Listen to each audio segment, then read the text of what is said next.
Another milestone around the same time was an amazing experience called The Secret of 2004.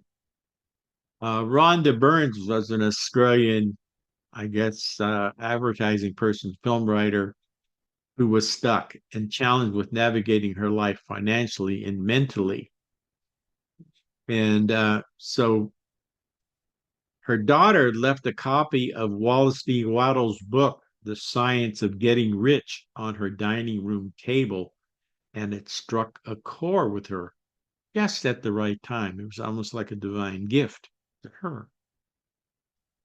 There was a secret that Wattles and others throughout history talked about as the way, or as she called the secret. It introduced a whole new generation of people to the law of attraction. This was actually a CD, not a book, that became a book. It leveraged the law audiences of New Thought practitioners who knew and used the law and brought the DVD that became a book and a best-selling book. It took off with the general public, and Rhonda Byrne and others prospered. And so it led me to the book itself, The Science of Getting Rich. Actually, I discovered it before that secret at the same time. Someone else had told me about this book by Wallace D. Wattles, The Science of Getting Rich, written way back in 1910. If you look at him on Wikipedia, he was kind of interesting person, very smart.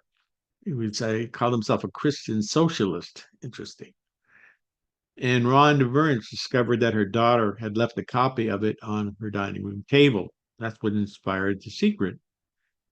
Wattles declares that his book is pragmatical, not philosophical, though he admits it's informed by metaphysics, by Hinduism, and by reading Hegel.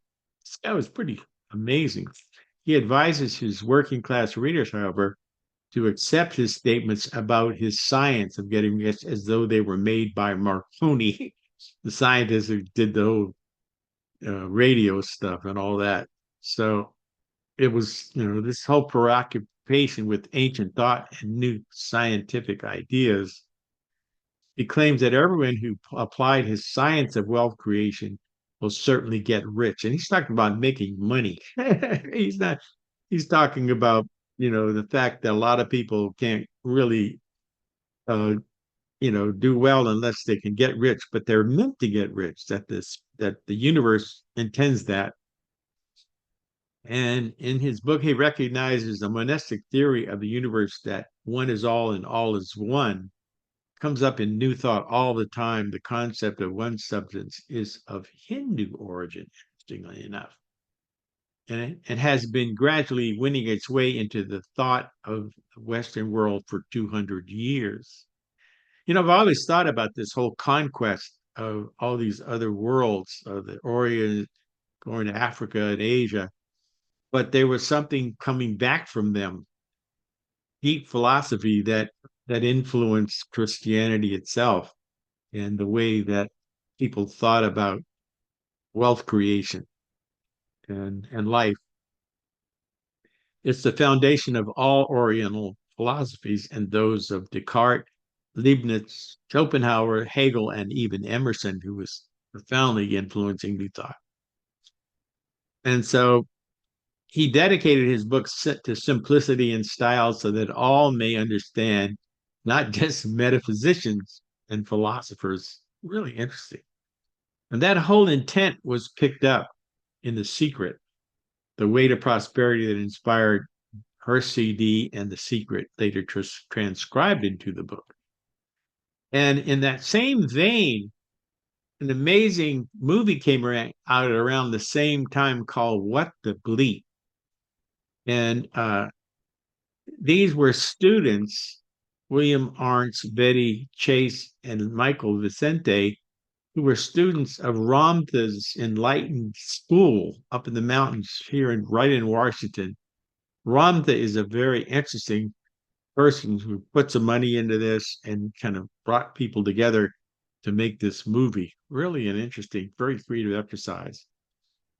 The creative film, What the Bleep, do I know introduced the public to the weird world of quantum physics and its implications for the history of consciousness itself.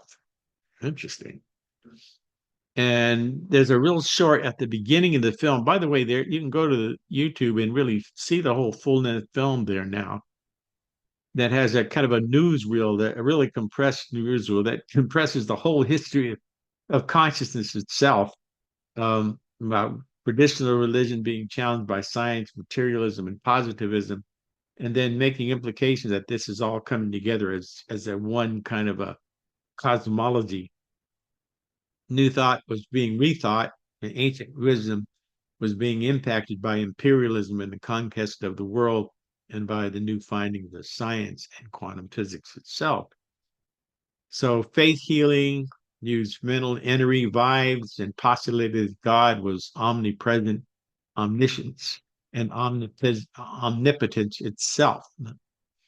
Very interesting, not just adjectives, but actually substantively material beings itself, omnipresence, omniscience, and omnipotence itself.